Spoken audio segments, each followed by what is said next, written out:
Freeman here with Toney Freeman in Madrid, Spain, at the Arnold Europe, standing here at the Power Fit Nutrition booth. Tony, let's talk about Shrew Classic. Excellent. It ended up the way that you wanted it to. I mean, I guess it didn't end up the way that you really wanted it to, but Well, I mean, I just want it to be the way it should be. Yeah. You know, I don't really, you know, I'm a fan too, so it's just obvious. you're a huge fan. People don't know. Yeah, exactly. It's just obvious the way, you know, if they had just called Phil and Kai, then I wouldn't have said them. But it's like they leaped over several people just to call someone else, and I was just like, that ain't right. And you know, after 4 shows, that was like Tampa, Dallas, Olympia. I was like, you know what, I can't take this no more. I'm going to recap in case people don't realize what you're talking about. What happened at the Shrew Classic is prejudging. It's a very small, like, intimate prejudging, and we're there, and basically we expected Kai and Phil to be called out first. And as the guys came out, I noticed the 2 people that stood out were yourself and Ed Nunn. Right.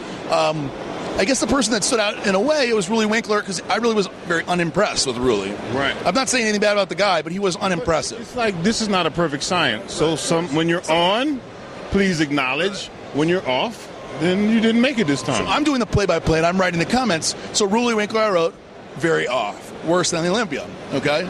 So when the call-outs come, and they call Kai, Phil, they call Ruli Winkler, and that was it. And I was like, whoa, what happened? So I'm looking at you, and you're looking like, whoa, what happened? It's like, what? You know what I'm saying? Like, I'm like, it's only been 7 days. And it just, I don't know, I just couldn't, it was just too much. That was just, you know what I'm saying? I'm a laid-back dude, and I really don't ever say anything. That's probably what the problem is. I probably should say something more often, but, you know, like I said, People loved it. We're receptive to that. because everyone's thinking it. Everyone's feeling it. It costs a lot of money to participate and to be a spectator in the sport. So, you know, just like everything else, you want to see your favorite do well, of course, but you want the best guy to win. Us as athletes, that's exactly what we want. We want to be beat by the best. Because if you lose to somebody or something like this happens, it's got to leave you very confused. Like, what just happened? No idea what to do. Like, we train our asses off, and then if someone that's less than you, even if it's just that day, places in front of you, you don't even know what to do. You're just like, well, what? I mean, physically I got him, so I can't really compete with whatever else is going on. So one of the things I noticed on the boards, I don't know if you had an opportunity between then and now to look at the internet, but a lot of people were saying that Toney Freeman, you know, I don't know how many years you got left. You seem like you could go on forever, but at some point the career as a bodybuilder ends. But since you're a fan, people are saying you need to take over for Bob Ciccarello and be the next athlete's rep. Is that something you would ever consider? I'm going to try to change the sport while I'm in it. I have, I'm writing it right now. It's called The 5 Simple Rules of IFBB. I'm hoping that I'm going to present it to the media, to the fans, to the powers that be. And it's really simple. It's not going to change the judging. It's just going to make it more formal, I guess the word for it, more official. You know what I'm saying? The criteria of judging? Well, I mean, okay, the problem with our sport right now is we have no audience participation other than that yelling. Right. They have no idea what's going on. I mean, you talk to anybody that's been following the sport for how many ever years, and they're in the audience scratching their heads. We don't know. I mean, they move us around, and we don't know nothing. So I just came up with 5 simple rules that would basically let everyone in the building know what's going on. Can you tell me the rules now? Oh, of course. Yeah, go. Number 1 rule, bodybuilding is damn, this is a good idea. Yeah. Bodybuilding is a performing art. You agree? Absolutely. So I believe that all professional events need to be in a performing arts theater. Okay. They play football in football stadiums, basketball in basketball stadiums. You feel me? So we need to have an official. That way, what the problem is when you do makeshift bodybuilding shows, the perspective is different. Absolutely. This is the human perspective, and this is what you'd see at a performing arts theater. But when you do it in like a place like this, this is the perspective, and it changes everything. There's no standard. You need no zero standard. So that's rule number 1. Simplest. Rule number 2 is we all need to hit the poses the same way during the prejudging. So a lat spread is a lat spread. And we as athletes need to make sure that we know how to perform it and what it is. We also need to hit the poses at the same time. This will make it more interesting for the audience. So I figure we get a red, yellow, green light. The yellow light means prepare. Green lights, you hitting the pose. Red light, you stop.